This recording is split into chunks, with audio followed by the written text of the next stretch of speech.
Be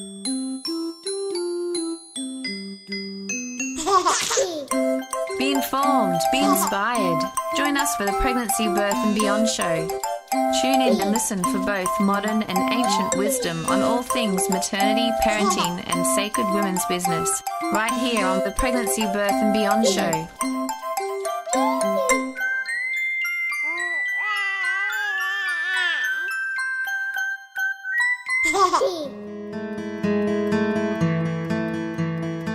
You're tuned to Pregnancy, Birth and Beyond, contemporary conversations where stories, science, traditions and new ideas meet. Our show is coming to you from the studios of BayFM in Byron Bay and is broadcasting across Australia on the Community Radio Network.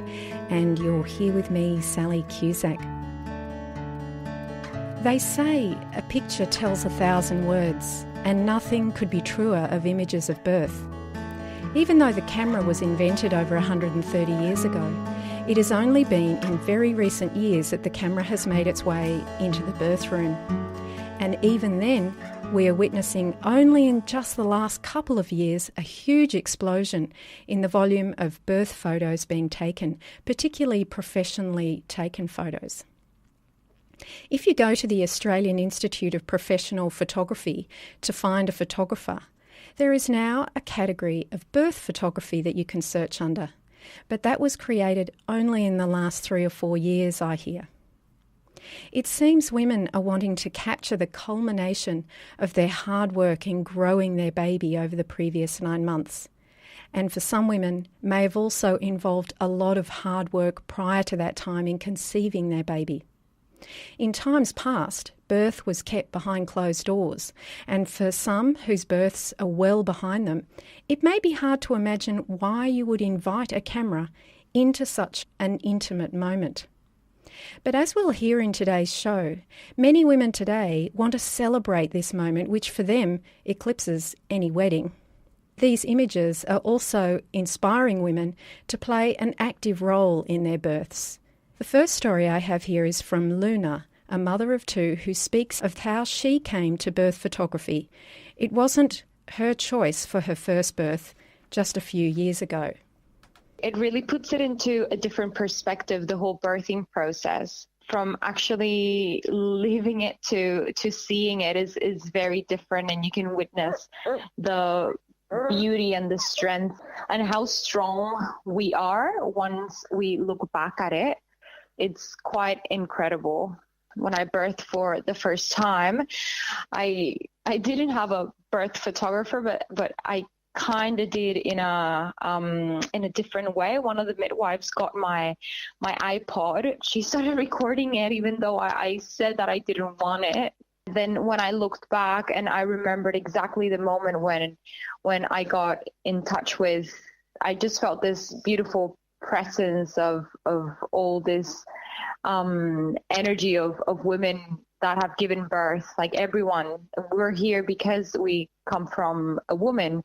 So all this really strong female energy all of a sudden just embodied me and just gave me that last bit of strength just to birth my first baby. And then when I was looking back at it in the really blurry, dark pictures that the midwife took, I was so happy that there was a bit of evidence of the moment when I was feeling like that. And it just made me feel so empowered to have another little one. I definitely would have liked to have better pictures of, even though I wasn't in the right mentality, I thought they were going to be a bit gruesome, a bit too graphic, and I didn't know that was an option really. But then when I accidentally got them, I was like, wow, this is actually beautiful and very meaningful to have. The welcoming of a little being into the world is really special. Then the second time around, I was really looking forward to have someone photograph the birth. Is not that strange now. It's something quite beautiful and empowering, instead of something that people would turn their head around just to not look at it. And she was so discreet and so beautiful, and yeah, I barely knew she was there. And she just has a really calm nature, so it definitely wasn't getting in my way of anything. It was kind of adding to the whole strength from, like, I felt I had a team there, like my husband, the midwife, then another midwife came, and then Alex. So just having other women there, just kind of, I could feed off them. When you're going through it's almost like you're blinded to a lot of the process. I remember the first time just going like, oh, this happened, and then I don't know what happened. But then looking back at the pictures, I have exactly, like, step by step what was happening, and just the way I was taking control of the moment and the sensations and everything, going really inwards, because we're not really that aware of what's happening outwards. So the photography is kind of like that way of us looking at what was happening in the outside. And I didn't know my husband was so supportive, and he was there the whole time. And in the photographies, it was so touching to just see that he was there in all the pictures, at the same time giving me space, but so supportive. The amnesia of birth is well known. Certain details can loom incredibly large while others can be forgotten. It may be that it's an important evolutionary development for many women who go through childbirth to not remember those details. But there are other things that happen in the birth space, as we heard from Luna: the support given, the first sighting of the baby's tiny feet. Women who have their births documented in this way do report seeing details they didn't notice at the time or had simply forgotten. It's also possible to have your partner act as a photographer. But as we heard in Luna's story, by having a photographer, that also means that their experience is captured as well. A very different journey to birth photography was experienced by Rhiannon. It was a journey she did not expect to take at all. Her first baby was born very prematurely and did not survive. But she is now happily raising her new baby son born 8 months ago. We lost our firstborn and he lived for 9 minutes. But after he passed away, the hospital staff actually asked us if we'd like someone to come and photograph him. And this was actually my first experience with death as far as family losing a loved one goes. So for me, the idea of that, of taking a photo of someone who wasn't with us anymore and being my son, was actually felt like I was kind of didn't sit right at the start. It felt a little bit wrong. I'm not sure why, maybe just too soon, or I guess because it's not something we see every day. Then my husband said, well, never get this time back with Leo, so why not? And in hindsight, it was the best thing I ever did, because much like with my second born, when you do have a baby, all of those emotions and hormones are just going mental. It's like a dream when you look back and reflect on it, on the birth of a baby. So, there's no way you can remember every little detail on that day. So for us, essentially having to say our final goodbye to Leo, I wouldn't have remembered all the little wrinkles on his feet and his nails and his little lashes and his, they would have just been in my head, but I've got them framed in my house and in my, in photo albums. And it certainly was a huge introduction, and it's taken us 4 years to have our second heartfelt. The organisation do take photos. The volunteers take photos of mums and dads who've lost their babies. So that was, mine wasn't a happy, joyful, booking at the start. It was something that was provided to us free of charge, and just the best thing we've ever done, because I would have lived with a lot of regret knowing that opportunity was there for us and I didn't take it up.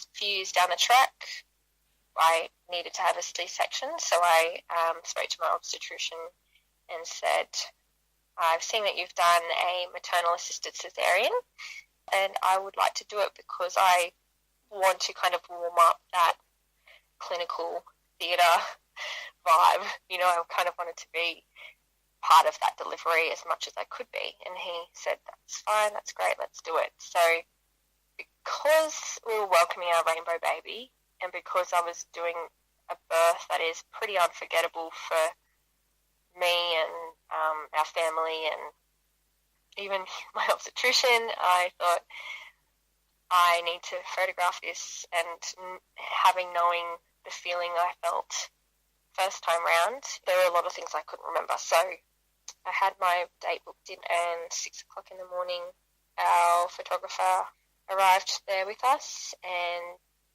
she videoed and photographed the entire process from checking in to family meeting. The photos that she took, the experience, I can't even think of something that I regret or anything that I would have changed. I think she really captured the day in all its glory, and she captured things that I wasn't even aware that were happening around me. For example, my husband shedding a tear behind me, like I was obviously laying down on the theatre table and he was behind me, crying behind me, and I didn't know that was happening. And it's quite beautiful because that was his experience. And also, just before they dropped the curtains, when I went to put my hands in and pull him out, she's got pictures of his head just there in my belly, and I didn't get to see that. So, I get to see all these things so it's kind of, it all puts it together and goes, oh wow, it's like a story being filled, like the blanks are being filled. One particular photo that stands out, one of the nurses in the room who was operating as well, and she was looking at my first look at Valentine. So she was looking at me, looking at Valentine, and she's shedding tears. So because all my focus is on Valentine entering the world, I didn't get to look at anyone else. To look at the staff crying is just, that's the birth of your baby. So every element of that day is important. Unlike the first two mothers, Anita was very clear right from her first pregnancy that she wanted a photographer at her birth. She was already working as a midwife, so had witnessed birth many times. In fact, Anita's own birth was filmed. She was born at home. But unfortunately, that footage got taped over with a footy game. With technology being at the point it is at now, Anita could make sure that this would never happen to her baby's birth experiences. I'd always been involved with it as the midwife, which obviously is a very different role from birthing yourself and being a mother. So I felt like I really wanted it captured from that mother's point of view, because from being with birthing women, I know that you go inside yourself. I know that you're in your zone. I know that you're just focusing on, your labour and your birth. So I didn't want to be thinking about, quick take a photo, like to my hubby, or, I just really wanted to be in that birthing zone. And I think from watching other people's birth videos as well, and Rana's work, I just felt like it was important. I just knew it was important for me. I know after both my births, watching it back, I saw it from a whole new perspective.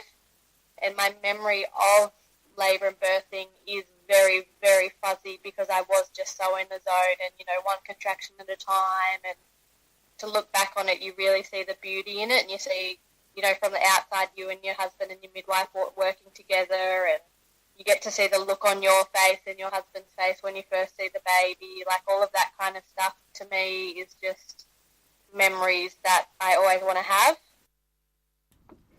I would like now to introduce mother of two and motherhood and birth photographer, Alex Warland from Zandra Warland Photography. Welcome to the studio, Alex. Thanks for having me, Sally.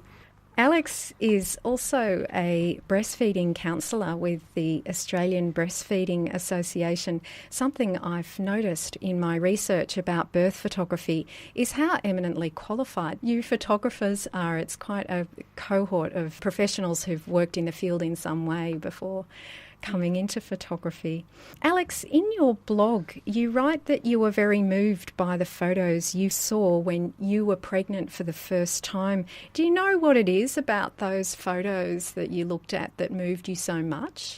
When I first got pregnant, I was really quite afraid of birth, almost terrified, I'd probably say. And then, as the months went on, birth photography started popping up on the TV and places like that. Being a photographer,